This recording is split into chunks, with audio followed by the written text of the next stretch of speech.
ស្ដីអូនតើអូនអាចណែនាំខ្លួនបានអត់នាងខ្ញុំមានឈ្មោះថាសុយចេនិតមកពីសាលាវិទ្យាល័យទូទំពង់ហើយថ្ងៃនេះដែរខ្ញុំមកតំណាងឲ្យសិស្សចំណាត់ថ្នាក់លេខ4នៃការប្រឡង STEAM ឆ្នាំ2026នៅសាលាពុទ្ធិសាសន៍អូខេអូនចុះអូនមានចំណារអារម្មណ៍ដូចចំពោះការប្រឡងហ្នឹងហើយអូនដឹងព័ត៌មានពីការប្រឡងហ្នឹងតាមវិធីណាដែរចំពោះចំណាប់អារម្មណ៍របស់ខ្ញុំក្នុងការប្រឡងនេះគឺខ្ញុំពិតជាសប្បាយអរខ្លាំងណាស់ដោយសារតែការចូលរួមនៃការប្រឡង STEAM នេះមិនមែនជាផ្នែកមួយដែលអាចឲ្យខ្ញុំទទួលបានប្រាក់រង្វាន់ទេតែថែមទាំងឲ្យខ្ញុំដឹងពីសមត្ថភាពរបស់ខ្ញុំទៅលើមុខវិជ្ជាផ្សេងៗដូចជាគណិតរូបហើយនិងគីមី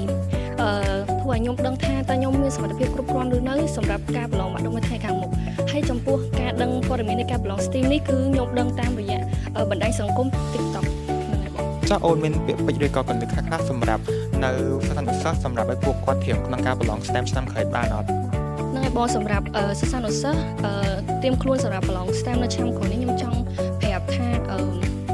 ក្នុងនាមជាសិស្សយើងកុំខ្លាចនៅពេលដែលយើងចូលរួមកម្មវិធីអ្វីមួយយើងត្រូវតែគិតថាយើងនឹងធ្វើឲ្យបានទោះបីពេលខ្លះ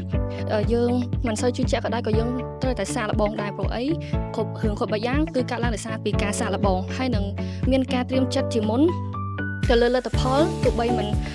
ទទួលបានលទ្ធផលល្អក៏យើងត្រូវតែទទួលយកហើយនឹងអភិវឌ្ឍខ្លួនឯងសម្រាប់នៅថ្ងៃខាងមុខទៀតហ្នឹងហើយបងអូខេអរគុណអូនជូនពរអូនប្រឡងនៅបាននីតិដែលអូនចង់បាននៅពេលខាងមុខនេះដែរ